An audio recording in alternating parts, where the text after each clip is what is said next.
Okay, so can you show me the knot that we were using in the morning? Yeah, sure.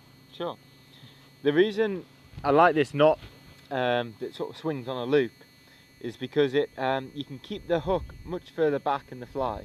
And I feel like the chinook, when they're taking the fly, they come up and they take it really slowly, but they don't turn on it and run straight away. They just sort of come up and just grab it.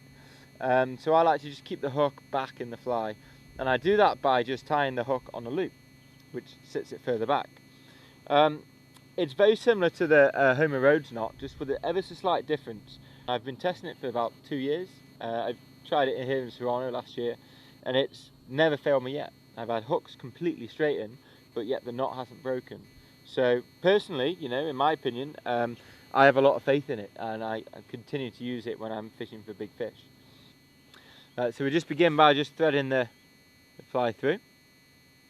There we go, and just forget about that, off it goes.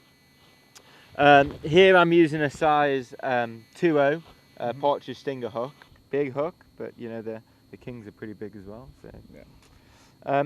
Now to begin with, all we do is we just make an overhand loop, just like that, okay? And you're going to take the tag end through the loop twice. Once, twice. And we're just going to pull that tight until you get the shape of an 8. See that? Yeah. Now what we're going to, don't put it too tight or else it will be very difficult to follow that through. So we'll just thread through the eye of the hook, pull it down. Now the way that this 8 runs and this tag end, you can follow it, you see it goes up through this hole and then down through the second hole. Okay, so what you've got to do is make sure that you follow it the same way, otherwise the knot won't work.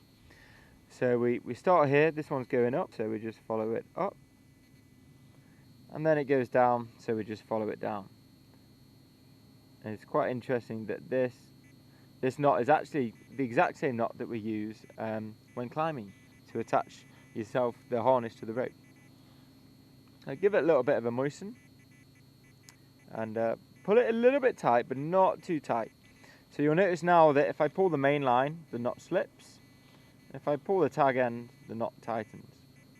Okay. Yeah. Now what we're going to do is tie a stopper knot, and this knot's going to butt up next to that one. Now wherever you tie the stopper knot will dictate the size of the loop.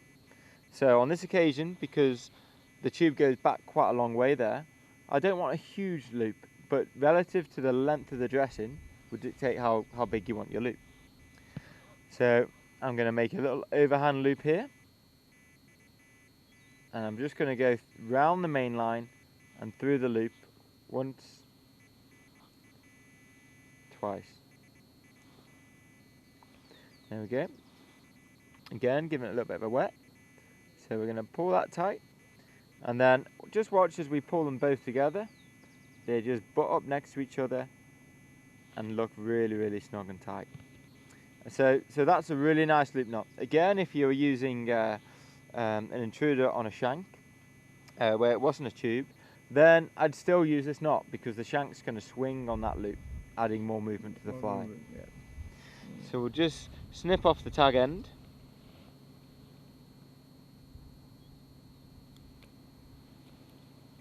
There we go. And then we'll pull the fly back down again. And that knot will sit just inside the tube. And then that leaves the hook dangling right at the back of the dressing. So I feel like I'm going to get more takes with a chinook salmon, not all fishing, with the hook right back at the end of the dressing there, rather than it being set in the middle. Yeah. So that's it. That's simple. Great knot. Yeah. Yeah. Well, I used it all last year, and I never had it break. Okay. And yet I had hooks straight, come back completely straight. You know, 23, 24 kilo chinook.